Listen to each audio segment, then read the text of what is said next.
ജനിച്ച നിമിഷങ്ങൾക്കിപ്പുറം വലിച്ചെറിയപ്പെടുന്ന കുരുന്നുകൾ. മാതാപിതാക്കളെ തിരിച്ചറിയാകുന്നതിന് മുൻപ് കിൻഡർ ഗാർഡനിലും പ്ലേ സ്കൂളിലും പെട്ട് നഷ്ടപ്പെടുന്ന ബാല്യങ്ങൾ. കുഞ്ഞുങ്ങളെ ജീവന തുല്യം സ്നേഹിച്ച പ്രഥമ പ്രധാനമന്ത്രി ജവഹർലാൽ നെഹ്റുവിന്റെ ജന്മദിനം രാജ്യം ആഘോഷിക്കുമ്പോൾ കുരുന്നുകളെ ഓർത്ത് ചിരിക്കാനുള്ളതിൽ കൂടുതൽ കണ്ണു നനയിക്കുന്ന വാർത്തകളാണുള്ളത്. വീണ്ടും ഒരു ശിശുദിനം കൂടി വന്നെത്തിയിരിക്കുകയാണ്. തിരക്കു പിടിച്ച ജീവിതവേളയിലും കുട്ടികൾക്കൊപ്പം സമയം ചെലവഴിക്കാൻ നെഹ്റു പ്രത്യേകം ശ്രദ്ധിച്ചിരുന്നു. പ്രകൃതിയും മനുഷ്യനും ഇണങ്ങി ജീവിക്കുന്നതിന്റെ പ്രാധാന്യം കുട്ടികൾക്ക് പകർന്നു നൽകിയ വ്യക്തിയായിരുന്നു ജവഹർലാൽ നെഹ്റു. നെഹ്റുവിന്റെ അഭിപ്രായത്തിൽ കുട്ടികൾ പൂന്തോട്ടത്തിലെ മുകുളങ്ങൾ പോലെയാണ്. അവർ രാഷ്ട്രത്തിന്റെ ഭാവിയും നാളത്തെ പൗരന്മാരുമാണ്. അവരെ ശ്രദ്ധയോടെയും സ്നേഹത്തോടെയും വേണം വളർത്തിയെടുക്കാൻ. ഇന്നത്തെ കുട്ടികൾ നാളത്തെ ഇന്ത്യ ഉണ്ടാക്കും എന്നതും നെഹ്റുവിന്റെ ദീർഘവീക്ഷണങ്ങളിൽ ഒന്നായിരുന്നു. അലഹബാദിലെ സമ്പന്ന കാശ്മീർ പണ്ഡിറ്റ് കുടുംബത്തിലാണ് നെഹ്റുവിന്റെ ജനനം. പിതാവ് മോത്തിലാൽ നെഹ്റു, മാതാവ് സ്വരൂപ് റാണി തുസ്സു.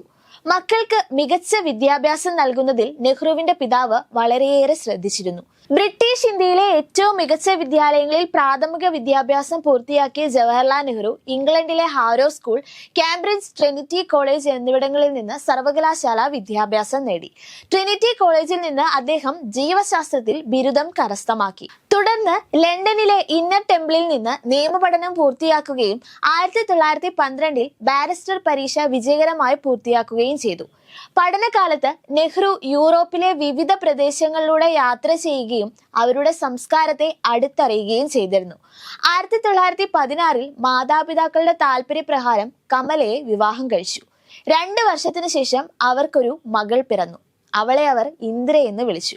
ഇന്ത്യയുടെ ഉരുക്കു വനിത എന്നറിയപ്പെടുന്ന രാജ്യത്തിന്റെ ഒരേ ഒരു വനിതാ പ്രധാനമന്ത്രിയായി മാറിയ ഇന്ദിരാഗാന്ധി.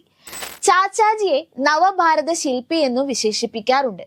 ബ്രിട്ടീഷുകാരുടെ കൈകളിൽ ജീവച്ഛവം എന്ന പോലെ കിട്ടിയ ഇന്ത്യക്ക് സ്വന്തം നിലനിൽപ്പിനുള്ള ശക്തി ആർജിച്ചെടുക്കാൻ സാധിച്ചത് പ്രധാനമായും നെഹ്റുവിന്റെ വീക്ഷണങ്ങളിൽ ഒന്നാണെന്നതാണ് അതിന് കാരണം.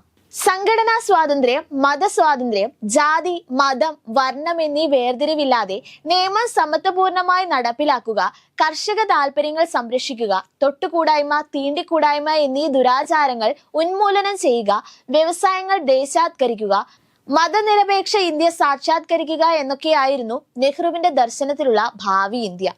ഇതിനായി അടിസ്ഥാന അവകാശങ്ങളും സാമ്പത്തിക നയങ്ങളും എന്ന പേരിലുള്ള ഒരു പ്രമേയം നെഹ്റു അവതരിപ്പിക്കുകയും ചെയ്തു.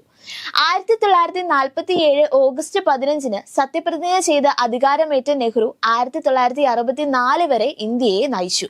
ദേശീയ ആസൂത്രണ കമ്മീഷൻ രൂപവൽക്കരിക്കുകയും 1951 ആദ്യത്തെ പഞ്ചവത്സര പദ്ധതിക്ക് രൂപം നൽകുകയും ചെയ്തു.